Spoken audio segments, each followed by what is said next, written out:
Nabi Nuh. Hah? Nabi Nuh. Udah dari tadi.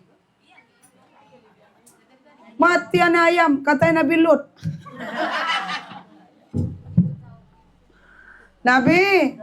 Nabi Nuh seorang nabi, punya istri, istrinya durhaka, punya anak, anaknya durhaka. Nabi Nuh, kita bandingkan. Kemudian Nabi Musa diasuh oleh Siti Aisyah, perempuan solehah. Lakinya suaminya Firaun. Karena dididik oleh perempuan solehah, maka Nabi siapa yang diasuh oleh Siti Aisyah? Nabi siapa? Jangan bilang pula Nabi Muhammad. Nabi Musa di bawah asuhan Siti Aisyah. Siti Aisyah bukan Siti Aisyah. Kalau Siti Aisyah istrinya Nabi yang dipanggil ya Humairah, istriku yang kemerah-merahan. Yang jilbab kuning dipanggil suaminya apa? Ya pipi tembem. Apalagi? Ya gembrot. Tega kali dia. Padahal yang bikin gembrot dialah. Nabi Musa. Bu, emang betul ibu dulu langsing? Yakin? Dulu langsing? Kayak mana ibu sekarang mau langsing kalau baru dikasih semangka satu piring udah habis? Yang gini minta mimpi jadi langsing. Semangka sepiring dikasih langsung tinggal piringnya. Yalah sembunyikan piringnya. Yang di sini punyaku, jangan diambil.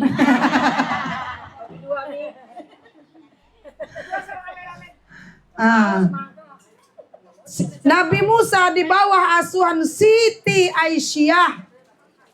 Nabi Musa diasuh oleh perempuan solehah, jadilah anak yang soleh. Kemudian siapa lagi? Woi, kalau udah dikasih kue, udah dikasih semangka, udah buyar dia. Walaupun anaknya, walaupun bapaknya degil, kalau emaknya solehah, insya Allah anaknya solehah. Kenapa bisa begitu Ustazah? Karena seorang ibu itu madrasatul ula, sekolah pertama bagi anaknya, di mana anak dididik pertama kali di sekolahnya. Kalau di sekolahnya itu ditanamkan pendidikan agama dengan baik, maka insya Allah anak itu akan tumbuh menjadi anak yang baik. Aku Ustazah baru tobat 22 tahun ini. Kalau dulu degil aku, gak apa-apa. Mungkin yang ngasuh ibu dulu bukan Siti Aisyah. Tapi diasuh oleh Siti Alawiyah. Atau Siti Jainab. Atau Siti Fatona. Gak apa-apa. Dulu-dulunya degil. Yang penting sekarang sudah solehah. Tapi bukan solehah ayu. Ngantuk Zah, aku kekenyangan. Tega dia. Di tengah aku kelaparan.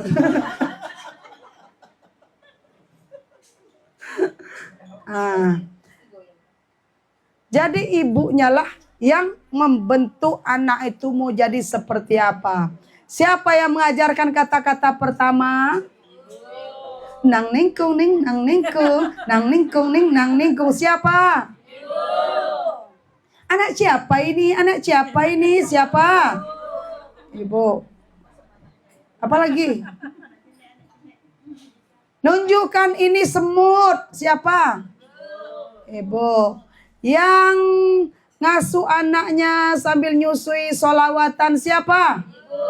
Itu ibu yang sekarang. Kalau ibu-ibu yang ini dulu, aku rasa nggak solawatan dia.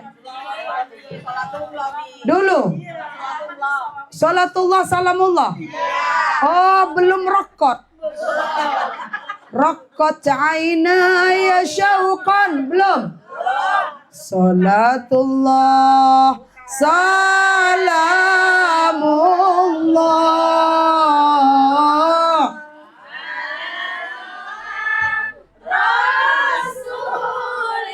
Sambil limang-limang. Salatullah salamullah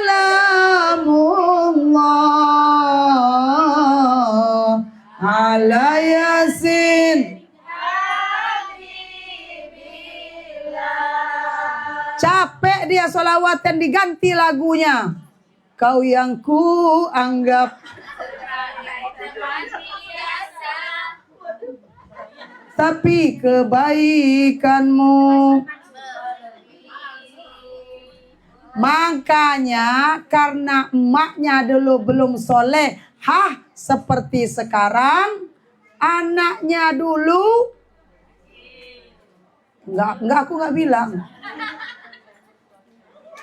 nggak sepintar cucunya sekarang. Halo. Pertanyaanku, kalau nenek satu rumah dengan menantu dan anaknya, terus dia punya cucu, Bu, yang berkuasa siapa? Nenek. Karena neneknya sudah ngaji, banyak hafal solawat, maka yang ngajarin cucunya solawat Sayyidi Sadat siapa? Kemudian yang ngajarin cucunya titi pati. Kemarin ada yang kirim ke grup ngajarin cucunya titi pati mahya Allah. Dam di Baitullah. Siapa kemarin? Titi pati mahya Allah. Binti tato tutullah. Siapa kemarin? Karena neneknya sekarang sudah ngaji, sudah banyak hafal solawat, maka cucunya pun ditularkan. Betul? Adakah sekarang salatullah salamullah? Itu dulu waktu neneknya belum banyak solawatnya. Kalau sekarang udah banyak solawatan, Masya Allah. Bukan hanya ibunya saja yang mencetak anak itu menjadi anak soleh soleha, tapi neneknya pun, omanya pun ikut andil. Apalagi kalau omanya vokal-vokal. Tim hadroh, pemukul terbang. Banyak dia hafal solawat. Udah punya cucu semua? Belum. Ada yang belum? Gak usah belumnya, usah nengok sama aku lah. Aku memang belum juga. Tak kapan aku punya cucu.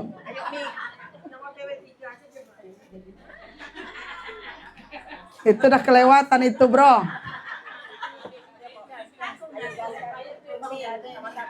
Jadi yang mencetak anak itu adalah orang tuanya, terutama ibunya berperan penting dalam menghantarkan anak itu soleh.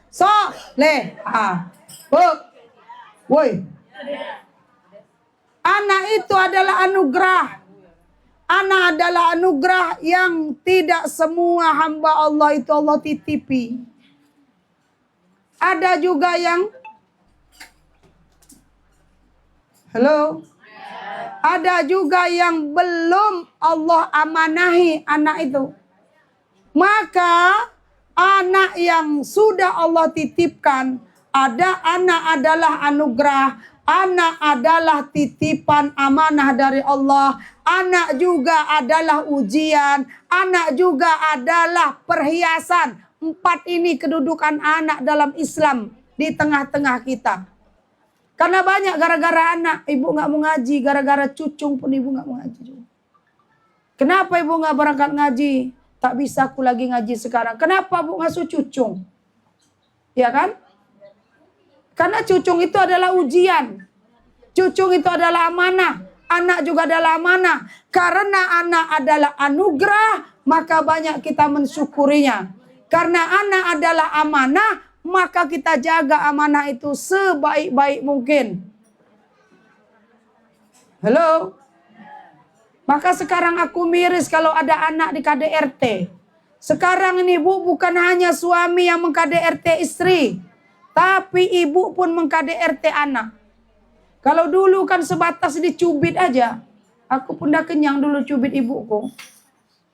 Tapi kalau sekarang, sudah berapa itu kasus? Kemarin yang di Batam juga ada. Ada ibu meng-KDRT anaknya, menyiksa anaknya. Betul? Ada?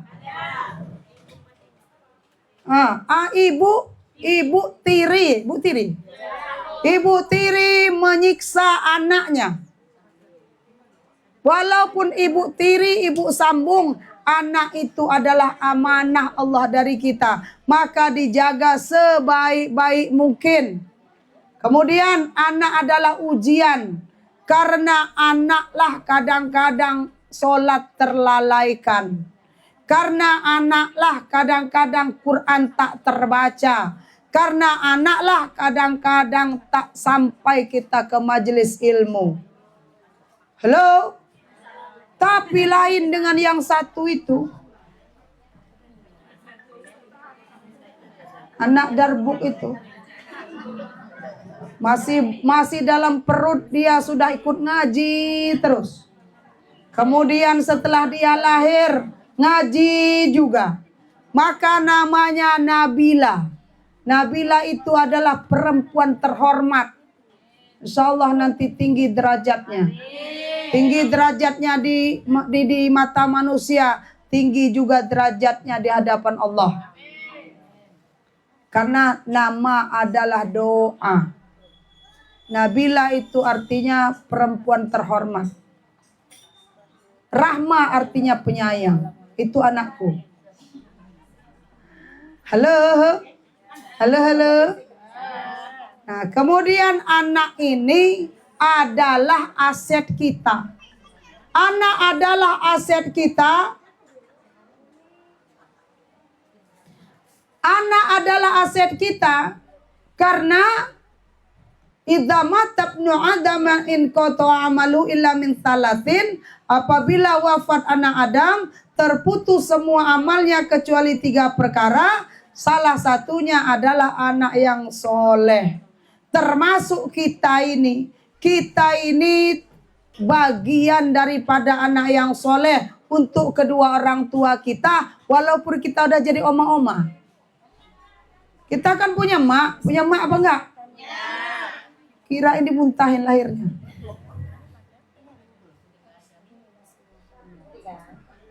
Halo?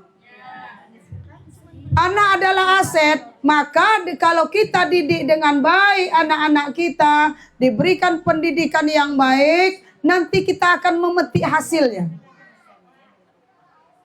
Anak kalau sudah disekolahkan, dididik pendidikan agama, apalagi kalau di Batam insya Allah tidak ada anak yang tidak bisa baca Quran. Karena anak kecil-kecil di Batam mulai dari umur 3,5 tahun sudah TPA, TQA. Sore dia ngaji, pagi dia TK. Betul? PAUD. Kecil-kecil sudah sekolah. Di PAUD dia diajarkan agama, di sekolah, di TPA pun dia diajarkan Quran. Mulai dari Iqra 1. Makanya heran ketika dia minta ajarkan dengan omanya. Oma, aku lagi udah Iqra 6. Simak dulu. Lalalala kata omanya, sana sama makmu. Bukan omanya itu repot ataupun sibuk. Omanya itu tak tahu. Karena ngaji omanya dulu dengan sekarang beda. Kalau omanya dulu ba fathah, ba kasroh, ba dhammah, bacanya Kalau anak sekarang, langsung aja Bu. Karena daya cerdas anak sekarang memang beda dengan kita-kita dulu. Halo? Maka kita pun harus belajar juga. Apalagi yang belum bisa baca Quran. Ada yang belum bisa baca Quran? Woi, yang belum bisa baca Quran, belajarlah sebelum mati. Jangan pernah malu untuk belajar, apalagi yang Quran. Ya gak usah malu. Ustazah, aku malu kan udah tua. Payah kali aku nangkapnya nanti. Tidak apa-apa. Kalau malu belajar rame-rame, panggil guru ke rumah. Ah, bayar lagi kalau kayak gitu. Gaya sosialita. Mau panggil guru ngeluh. Padahal di dalam kubur itu yang ditanya pakai bahasa Quran. Man rabbuka. Yang ditanya itu pakai bahasa Quran. Bukan pakai bahasa Inggris. Bukan pakai bahasa Padang. Bukan pakai bahasa Jawa. Bukan pakai bahasa Sunda. Pakai bahasa Quran. Siapapun orangnya, apapun sukunya. Man rabbuka, siapa Tuhanmu? Tidak ada ditanya, siapa Tuhan Deang? Pia. Gak ada ditanya begitu. Walaupun dia seorang ningrat, gak pernah ditanya nanti, sopo Tuhane jenengan doro. Gak ada. Apalagi kalau dia orang Palembang, woi siapa Tuhan kau? Gak ada itu Bu. Ditanya pakai bahasa Quran, man rabbuka, siapa Tuhanmu? Maka yang belum bisa baca Quran, belajarlah sebelum mati. Rungokno Jumaroh. Belajar. Dengar. Aku yang di sini biar dia dengar. Sebelum mati belajar baca Quran. Mulai dari Iqra 1 nggak apa-apa. Lebih baik payah-payah sekarang daripada nanti payah di dalam kubur. Betul? Kayak mana mau tuntas? Mau bagus makhrajnya kalau kita melantunkan bacaan sholat. Kalau Quran aja kita nggak bisa baca.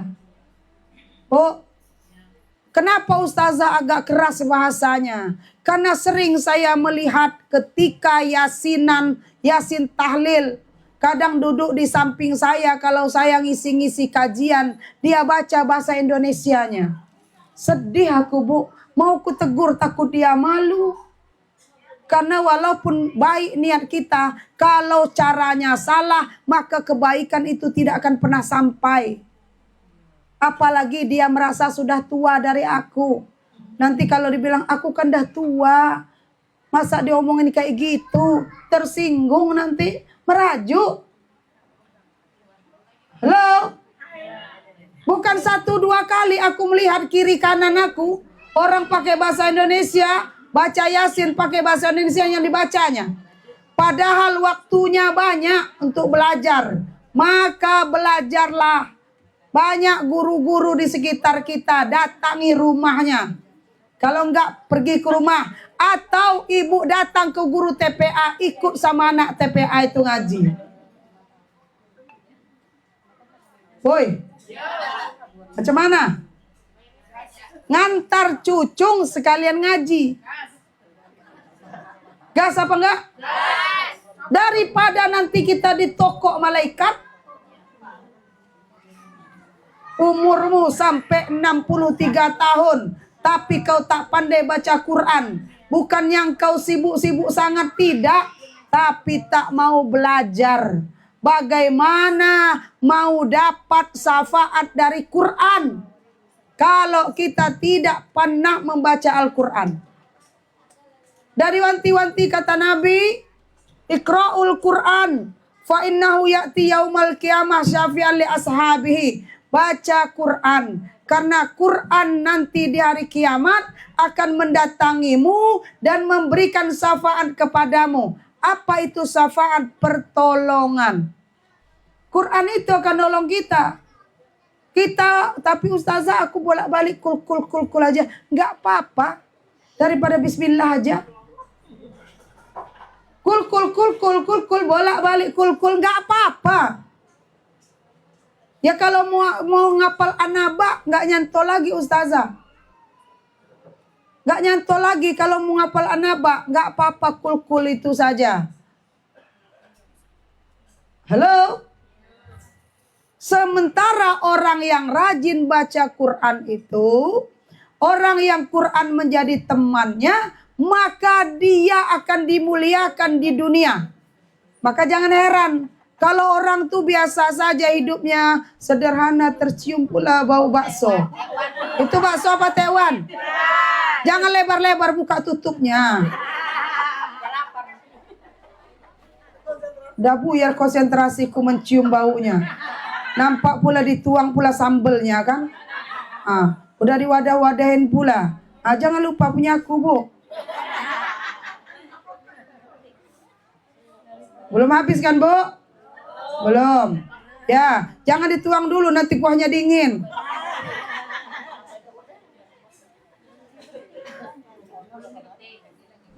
Maka sering saya sampaikan, selalu minta kepada Allah agar Quran itu dijadikan teman hidup. Udah diamalkan belum?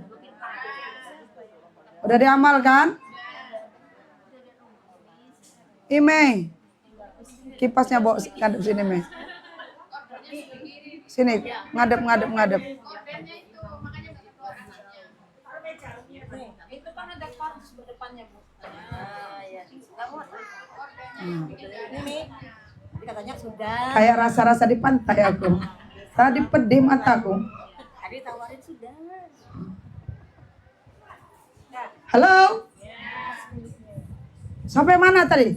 Sampai kue tewan. Gara-gara kue tewan itu buyar konsentrasiku. Memanglah nenek itu. Tutup lagi, Nek. Udah. Nengok ke sana mereka, ini bukan nengok aku, Nek. Gara-gara tewan tuh, Nek. Nanti dulu, Nek. Nanti nggak panas lagi. Halo? Jadi yang duduk di depanku ini udah bisa baca Quran semua. Kalau ada yang belum bisa datang ke rumahku, aku ajarin. Jangan sampai ada anggotaku, ada yang nggak bisa baca Quran. Apa kata dunia? Gratis. Jangankan gratis, baliknya aku kasih ongkos. Enak kan? Memang dari dulu kalian enak sama aku. Dia yang belajar, aku yang ongkosin. Nanti uang jajannya aku pula yang ngasih kan. Nanti ada kue aku kasih pula kan. Memang tekor banyak aku sebenarnya. Tapi nggak apa-apalah. Daripada dia tokok malaikat. Loh. Jadi udah bisa baca Quran semua. Alhamdulillah. Yang di sini udah bisa baca Quran semua. Woi, udah bisa baca Quran semua. Tokok malaikat kita kalau nggak bisa baca Quran. Maka minta setiap hari, ya Allah, jadikan Quran temanku di dunia. Jadikan aku ahli Quran. Dan jadikan Quran penolongku nanti di akhirat. Amin ya Rabbal. Biarpun gak banyak kita baca Quran setiap hari, dikit-dikit jadilah. Aku ustazah dah keluar dari one day one juice. Aku ditagih-tagih terus. Mana setorannya, Bu? Mana setorannya, Bu? Pala aku, keluarlah aku. Ada yang keluar dari one day one juice? Daripada terbebani, gak ikut gak apa-apa. Tapi baca sendiri, biarpun dikit-dikit tapi Kalau ibu sudah mulai mengistiqomahkan, walaupun berat awalnya, insya Allah kalau sudah istiqomah, maka berat untuk meninggalkan. Sebaliknya, kalau istiqomah itu sedikit demi sedikit kita tinggalkan, 4 hari saja kita tidak baca Quran, maka berat untuk memulainya. Yes or no? Betul apa enggak? Berat memulainya. Maka kalau sudah istiqomah itu dijaga. Karena menjaga itu lebih berat daripada memulai. Betul? Nah, Quran ini penting. Karena orang yang dekat dengan Al-Quran, Al-Quran menjadi temannya, Allah akan muliakan. Amin ya Rabbal. Amin ya Rabbal. Untuk Ananda Fatan yang khitan mengikuti Nabi Ibrahim. Kalau Nabi Muhammad lahir sudah dikhitan. Kalau Nabi Ibrahim khitan di umur 80 tahun. Bayangkanlah ibu, nggak pakai laser tapi pakai kampak. Aku pun pengen juga nengok macam mana bentuk kampaknya. Pakai kampak dulu karena nggak ada lasernya. Ibu balik dari sini tanya suami, bang dulu sunat pakai apa? Pakai linggis, mati anak ayam. Dibilangnya pakai linggis. Ya Allah. Iya pakai linggis.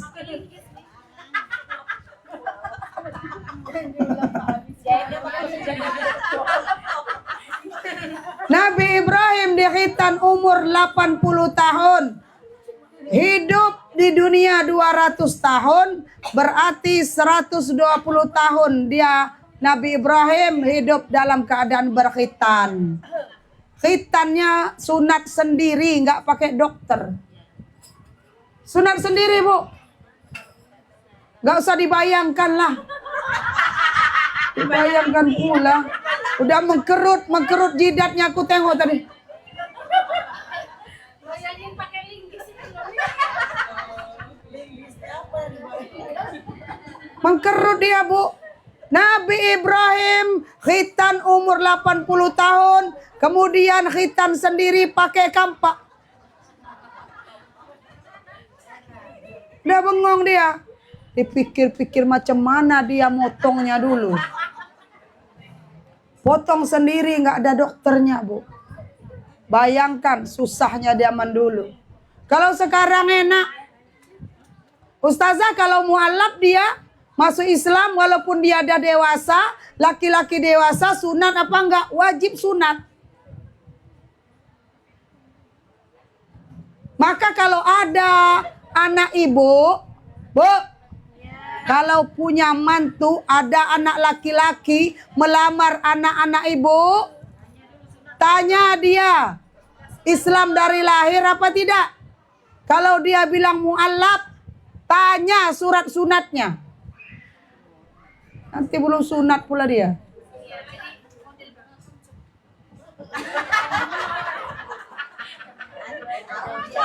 Tanya mana surat sunatnya. Kalau dia mu'alaf. Atau dia ketika baru menikahi, baru mau masuk Islam. Maka pastikan sudah sunat. Halo? Gak usah dibayang-bayangkan. Hah? Periksa Umi. Masa disuruh periksa pula? Kalau ada surat sunatnya, berarti sudah sunat. Halo? Nabi Ismail dikhitan ketika umur 13 tahun. Sedangkan Nabi Ishak umurnya 7 tahun. Bu, bagaimana dengan perempuan ustazah? Perempuan itu sunnah dia khitan. Mau ku bahas detail ini online. Ada pula bapak-bapak di sini nanti yang menyimak.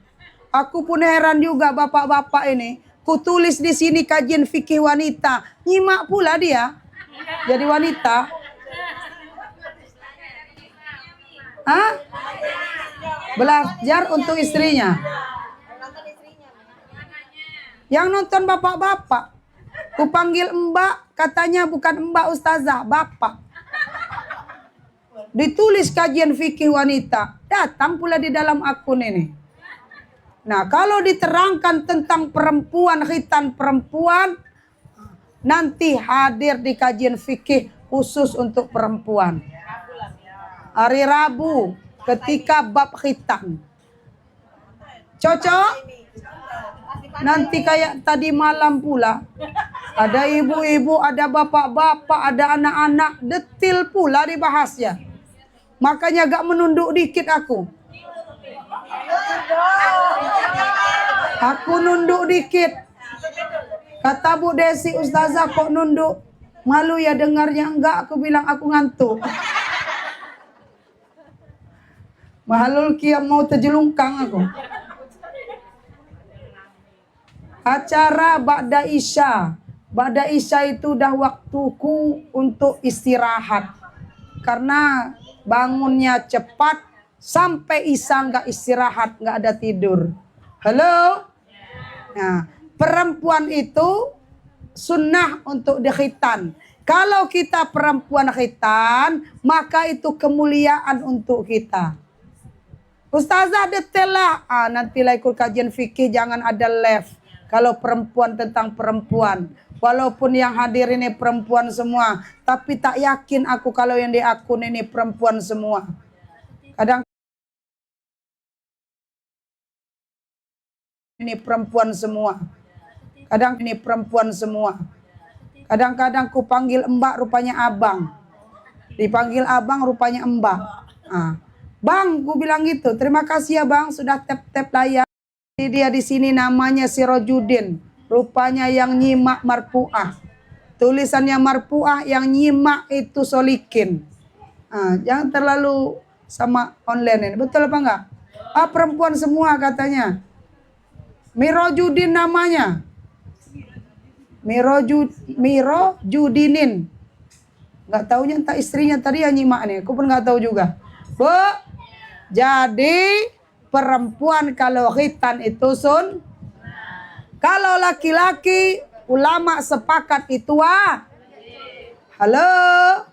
Maka ketika Ananda Fatan sudah dikhitan, setelah dikhitan, mudah-mudahan tambah rajin sholatnya. Tambah rajin sholatnya. Sehat, kemudian cerdas. Apa yang diharapkan oleh orang tuanya kepada Ananda Fatan, Allah kabul. Amin ya Rabbal. Dan sunat atau khitan itu cukup 1 kali. Jangan 2.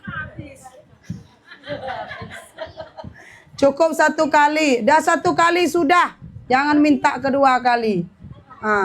Begitu.